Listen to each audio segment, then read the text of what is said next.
2026 का इंडिया 2026 जैसा ही लगे, कि यहां पर हमारे लोगों को आज भी बिजली, पानी, शिक्षा, सड़क, हेल्थ, इस तरह के बुनियादी मुद्दों की लड़ाई ना लड़नी पड़े, जो अनफॉर्चुनेटली पिछले जब से आजादी हुई है तब से लड़ रही है, तब से भारत लड़ रहा है, नहीं दे पाई कोई भी पार्टी चीज।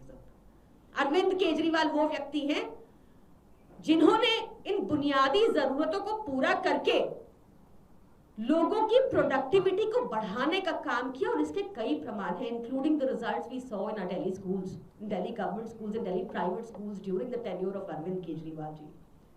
ये डाइजेस्ट नहीं हो पाता भाजपा से, भाजपा नहीं कर पाती कोई भी ऐसा काम जो आम आदमी पार्टी ने किया। कहीं महिलाओं को फ्री बस यात्रा नहीं दे पाती, कहीं भी फ्री बिजली नहीं, कहीं फ्री पानी नहीं, कहीं फ्री हेल्थ सेवा नहीं, कहीं अच्छी शिक्षा नहीं, बस झूठ परोसना है, सरकारें तोड़नी है, करप्शन, लोगों को गुमराह करने का काम किया, और इंटरनेट से निकाली हुई तस्वीरें,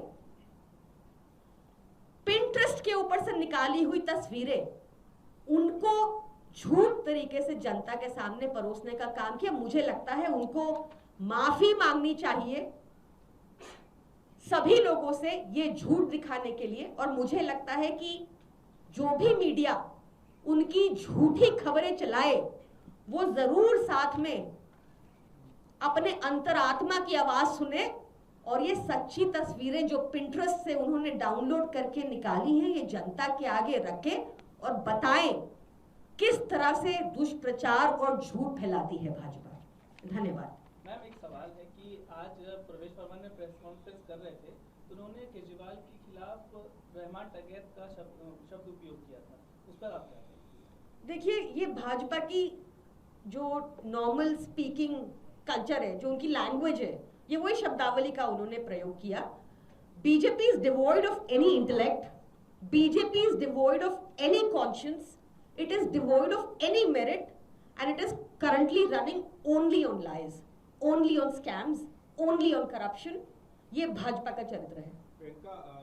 राघव चड्ढा बीजेपी ज्वाइन करने के बाद पहली बार मीडिया से मुखातिब हुए, उन्होंने कहा कि हम डर कर नहीं गए हैं, डिस्कस्टेड फील करके गए हैं, करप्ट और कॉम्प्रोमाइज्ड हाथों में आम आदमी पार्टी जा चुकी है, कई तरह के तमाम आरोप राघव चड्ढा ने लगाए। तो उनको अब सेफ बीजेपी में लगता है, वो उनकी आइडियोलॉजी हो गई। वो भाजपा जो पंजाब में किसानों, जिस भाजपा की वजह से 750 किसानों की शहादत हुई, जिस भाजपा की वजह से भाजपा के लोगों ने किसानों के बच्चों के ऊपर जीप चला दी, ऐसी भाजपा में जाकर वो सेफ एंड सिक्योर फील कर रहे हैं।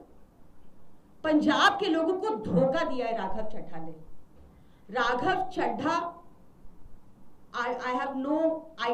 I'll say truthfully, has exhibited a very spineless and uncultured behavior. Ma'am, Vikramjit Sahni ने एक इंटरव्यू दिया है, उन्होंने ये कहा कि आम आदमी पार्टी के पास पंजाब के लिए कोई विजन नहीं है, वो सिर्फ 27 की चिंता में है, और उन्होंने ये भी कहा है कि ये जो आप सुप्रीम कोर्ट जाए, हाई कोर्ट जाए, जहां भी जाए, हमने अपना फैसला ले लिया और हम बीजेपी के साथ विलय कर लेंगे। देखिए, मुझे लगता है कि जो भी पंजाब पे ग्राउंड पे जुड़ा है वो जानता होगा कि किस तरह से बीजेपी और कांग्रेस ने मिलके, पुरानी सरकारों ने मिलके पंजाब की ऐसी हालत कर दी कि उड़ता पंजाब जैसी मूवीज बनती थी। मुझे लगता है कि जो भी ग्राउंड पे वहां पे कनेक्टेड होगा वो देखेगा किस तरह से भगवंत मान जी की सरकार ने वहां पर युद्ध नशे के विरुद्ध जैसी स्कीम शुरू की, कैसे 50,000 से ज्यादा अरेस्ट किए, किस तरह से एक 10 लाख रुपए की हेल्थ स्कीम दी जो हर घर को 65 लाख घरों को बेनिफिट दे रही है, कैसे वहां पर सरकारी नौकरियां दी गई जो भाजपा काल में कहीं भी पूरे देश में नहीं हुआ,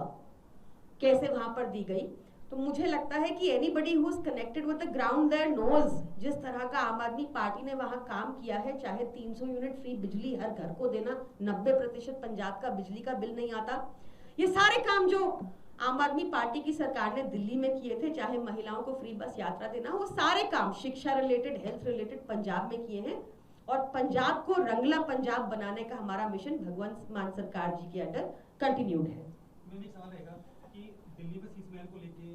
दिल्ली सरकार चलेगी आम आदमी पार्टी की, अब सीसमेल 2 आ गया, ये प्रेस कॉन्फ्रेंस हुई है, ऐसा तो नहीं कि पंजाब को भी सीसमेल 2 के साथ कर दिया जाए? मुझे लगता है कि लोग बहुत स्मार्ट हैं, लोगों की स्मार्टनेस को आपको कम नहीं आंकना चाहिए। लोगों ने देखा कि किस तरह से एक झूठा मुकदमा अरविंद केजरीवाल जी, मनीष सिसोदिया जी, सत्येंद्र जैन जी, संजय सिंह जी के ऊपर बनाया गया, उनको जेल डाला गया, वो झुके नहीं, टूटे नहीं। उसके बाद जब वो छूट गए तो कोर्ट ने कैसी टिप्पणियां की कि सीबीआई तोते की तरह काम करती है, कि ईडी ने द्वेष की भावना से काम किया, कि अरविंद केजरीवाल और अन्य नेताओं के खिलाफ कोई आरोप नहीं निकला, कोई रिकवरी नहीं हुई क्योंकि कुछ किया नहीं। और फिर ये भी कहा कि जो समन्स ईडी ने भेजे वो इलीगल थे, जो अरेस्ट हुए इन नेताओं के वो सब इलीगल थे। उसके बाद आपने देखा होगा हाल ही में कोर्ट ने ये भी कहा कि इन सबको डिस्चार्ज किया जाता है क्योंकि जो भी प्रमाण इन भाजपा की एजेंसीज ने कोर्ट के आगे रखे वो इस लायक भी नहीं है कि केस चलाया जा सके। और discharge is on a higher footing than acquittal, मतलब उसके लिए तो पूरा केस सुना जाएगा, उसके बाद डिसाइड होगा। इसमें तो कोर्ट ने ये पाया कि प्रमाण ही इतने झूठे थे, इसने कहा उसने कहा, बस इस तरह के प्रमाण थे और उनको डिस्चार्ज कर दिया गया। तो उनका एक दुष्प्रचार फेल हो गया भाजपा का, तो वो अपनी नकारात्मक राजनीति, क्योंकि कंपटीशन थोड़ी कर सकते हैं काम में अरविंद केजरीवाल जी के साथ, दैट इज इम्पॉसिबल। तो क्या करेंगे, बदनाम करने की कोशिश, जैसे आज किया, झूठ इंटरनेट से। आप लोग सब इतने इंटेलिजेंट पत्रकार हैं, ये बहुत जरूरी है, आपकी बहुत बड़ी रिस्पॉन्सिबिलिटी है as fourth pillars of democracy कि आप दिखाइए लोगों को किस तरह से इंटरनेट से डाउनलोड करके इतने बड़े बड़े नेता, इतने बड़े बड़े मंत्री ये झूठ प्रचार करते हैं अरविंद केजरीवाल जी के लिए। कंपीट कर लेना काम में।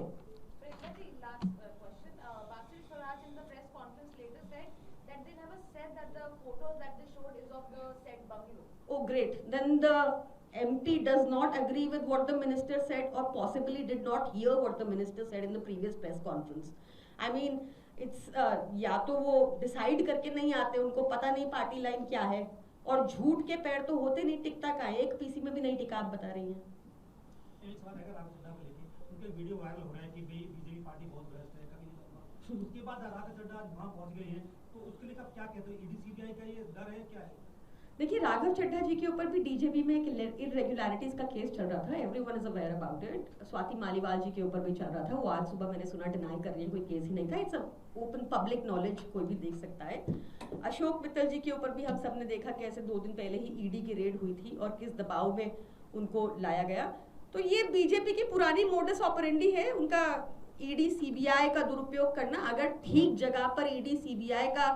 यूज किया होता तो शायद हमारे देश में मोदी जी के आने के बाद करप्शन कम हुआ होता, पर वो बढ़ गया है। फोटोज का तो आपने खंडन किया, लेकिन क्या लोधी स्ट्रीट में ऐसा कोई बंगला है जिसपे मुझे लगता है कि Alright viewers, so of course there are scathing remarks coming in from AAP for Raghav Chadha after he joined the BJP, after that official announcement yesterday. And of course the AAP has slammed Raghav Chadha